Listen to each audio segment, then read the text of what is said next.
for the industry. Because if you think pre-Jenna Jameson, women basically don't wake up one day and say, lawyer, doctor, porn star, I think I'll go for the porn star. Right? Basically, you end up there when you've got few choices. And often, when I first started this work, it was very clear 20 years ago that the vast majority of women in the sex industry were actually survivors of adult child abuse. Now, today, what you see is that increasingly you're getting less and less women who have been actually victimised as children. And I think the reason for that is when you see Jenna Jameson, and Oprah Winfrey is a good example. She had a show last year on Jenna Jameson. And no critique of the porn industry whatsoever. She went to Jenna Jameson's house and she took the camera around Jenna Jameson's artwork. She went into her wardrobe to show her clothes. Now imagine this, you're a working class girl, okay? You're looking at minimum wage labour. And you look at this and you think, you know what, I can make this work for me. And you don't know what's really going to happen to you in pornography. You don't know you've got a shelf life of 3 months. You don't know all what's going to happen. And instead you see a woman who has made it work. And I think in that way, Jenna Jameson has been an absolute crucial recruitment tool. Because they say, that the adult industries are absolutely full of women clamouring to get in there today. There's no shortage of women trying to get into pornography. And that's a class issue too, though, isn't it? Absolutely.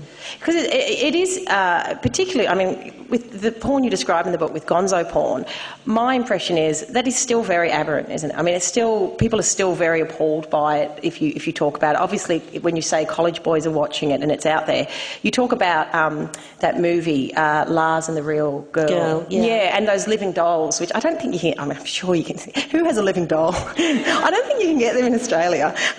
You will be able to, don't worry. No, I'm sure you can. My naivety. I go home tonight and there's one waiting for me. She's a lot quieter than me, but no, she doesn't cook like you do, though. No, that is true. Yeah.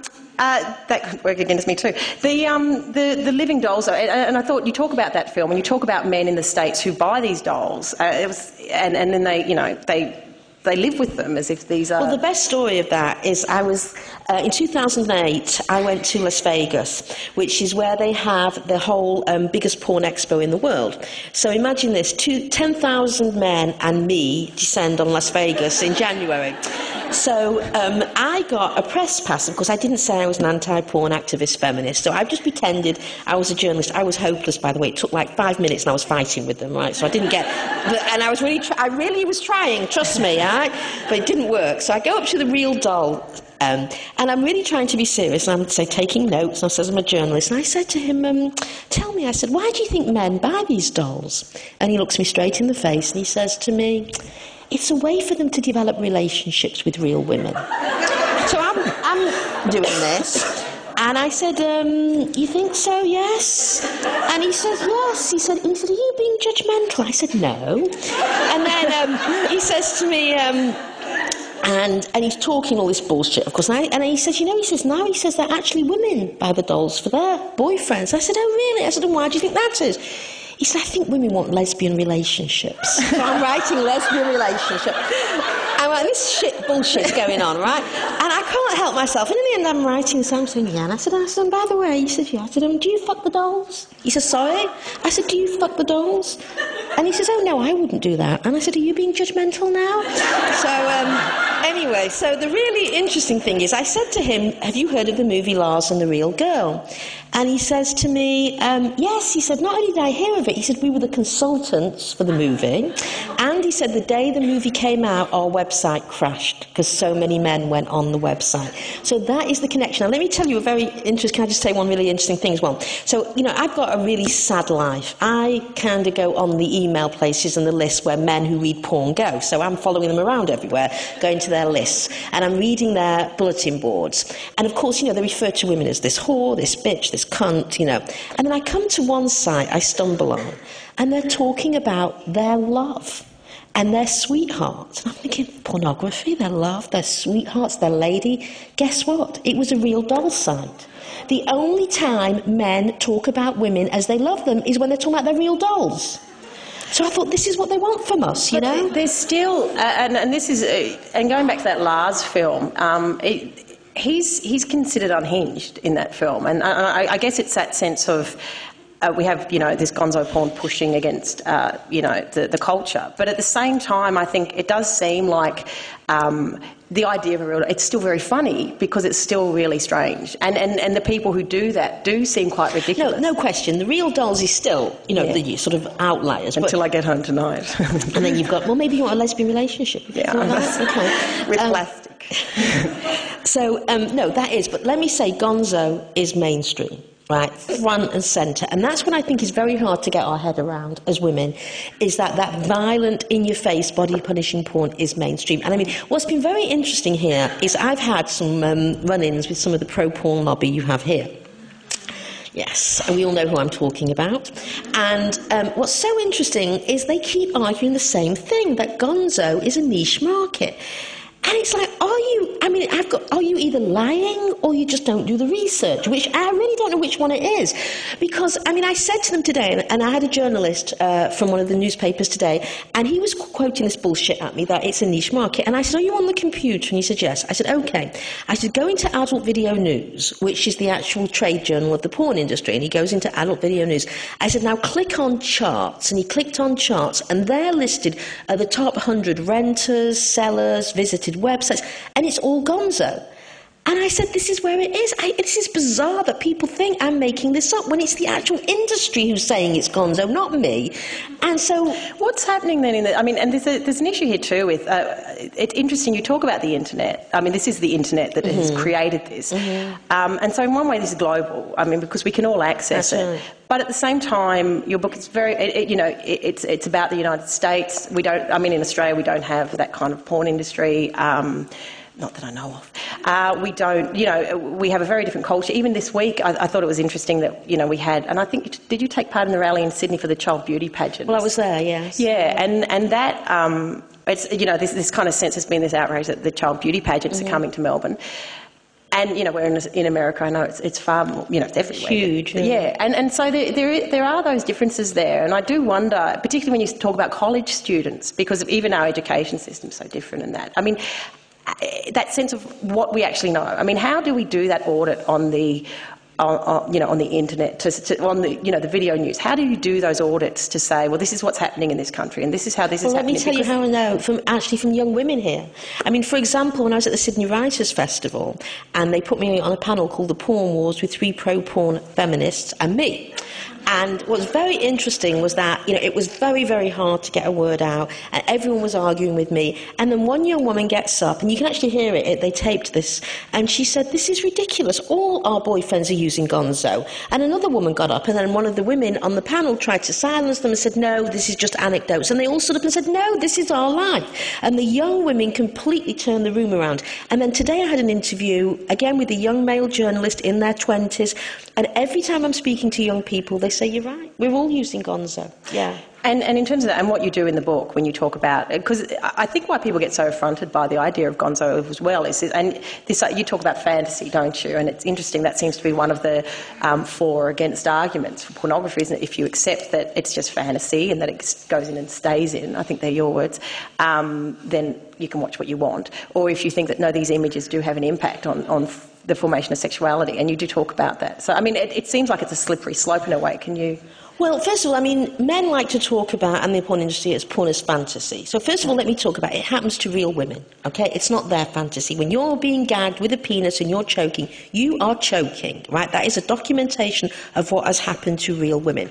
The other thing is about how this works is, let's think about images. We have got, 50, 60 years of empirical evidence that images impact on the way people see the world. But you don't even need that evidence. All you need is to look at the fact that we have a multi-billion-dollar-a-year industry called advertising. Now, the last time I looked, corporations do not give money away for nothing. If they are basically giving money to advertising, it's because it works. So if advertising can change consumer behaviour, why can't pornography change sexual behaviour? It's not that big a leap of faith. And then we also talk about fantasy, which I was really thinking about in the book, as why is it that gonzo now runs the roost there? Because if you want to talk about fantasy, I've got a great fantasy, right? A fantasy of men who really understand female sexuality. That would be a great fantasy. And a man who could really understand his way around a woman's body and bring her to a great orgasm. Fantasy. fantasy. Okay, why not have that in pornography? So if that's what men want, but they don't, they want gonzo. Because let me tell you, if men wanted to see people making love and connection and intimacy, the pornographers are capitalists. They would fill that niche market. That's what capitalists do. They find a niche market and they fill it. So what's really upsetting to me is there's clearly no market for it because it doesn't exist. But is this an issue of fashion, I guess? I mean, when we look at, say, Brazilians, and girls do that because that's what people do. You have a teenage girl, and you look at pornographic images, you look at what your friends are doing, so you do that. Now, I wonder with gonzo porn, I do find it very hard to imagine that if anyone... I accept that some people would enjoy those images, some people enjoy that kind of thing, but that so many young men can be aroused by something that often is clearly... I mean, you make the point about gonzo porn being something where the woman is in pain, and it's a very specific... It's pain from harm. It's not like I'm in ecstasy pain. It's a harm, and it seems that sense, and I suppose there's why people respond to this argument in that way. There is that frightening thing of, well, is that what sexuality is? I mean, is this what happens when you watch porn? Is it so much that, I mean, this is being produced so people watch it, and then young boys think, oh, this is what's available, or, something more innate. I find it hard to accept. Well, I won't accept it's innate, because I'll tell you why. I'm the mother of a son, and my son did not come out with a homing device for gagonmycock.com. Right? I refuse to accept that, neither did your son, and neither did our sons. This is, I think, what happens in pornography. I think you have a 12, 13-year-old boy types porn into Google and comes up with that stuff. And I think about what my son would have been like at 12 or 13 to get to gag on my cock or see that. It would have horrified him. But the pornographers are very smart because they know exactly how to keep that young boy on the internet site. Because it says on the site, are you man enough for this? Can you handle this? We know what you want before you know what you want. So what they do is they seduce him to stay on, because what 13-year-old boy with an erection is going to say, you know what, I'm not man enough for this. I can't deal with this. He's going to, often against his own interests, and in a way I think we need to think about pornography as betraying men's bodies, that they are aroused by it, often against their own integrity and their own moral standing in the world. Because my son, I can imagine, if he was aroused and got on to gag on my cock and they're saying this is what you want, I think that would have been a betrayal of his sexuality there, because they would have been feeding off the fact that he's 13 and his hormones are going crazy and he sees a naked woman. So I think we need to see these people for predators that they are, which is feeding off our young boys. Yeah, I mean, it's also that sense, though. I'm championing the young boy here, though, thinking if he's in a loving family, he has positive images of those around him, he gets good sex education, seeing 3 penises up a woman's arse is... I'm sure there's a point, but there must be something that's quite antithetical to being able to, necessarily carry that through into his relationships. I know, but you know what? As women, if we are struggling to get our head around it, that's one thing, but we have to accept the reality of what's out there. And the truth is, gonzo dominates. So we're going to have to figure out why it dominates, not argue, is it or is it not? Because the empirical evidence now, there's no argument. And what I'm thinking, and this is what I was struggling with when I was writing the book, I do not believe, another thing, that men are born woman haters. I don't believe that. So the question is, why then, when the average male puts porn in and gets onto this site, why does he stay on if he's not a woman hater? What's keeping him on? And that's where I began to think of and really read how the sites were speaking to male sexuality as it has been constructed in our society. It's interesting too, your final chapter you do, which it seems to be the most controversial, because what you call pseudo-child porn and PCP.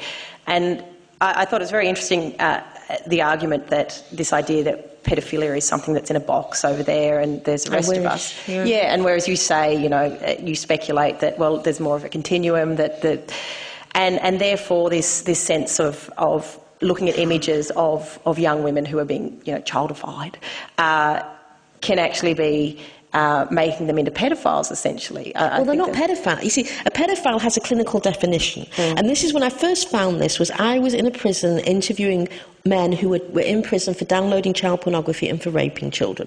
And not one of them was a pedophile. And what does that mean? It meant that they all preferred sex with adult women. They had not aggressed against a child till their 40s, and what we know from men who are diagnosed as pedophiles is they start very early on, that by the time they get to 40, they've left God knows how many victims in their wake. And these men, what was very interesting about them, they were all massive porn users, all talked about being desensitised, all talked about being bored, and all said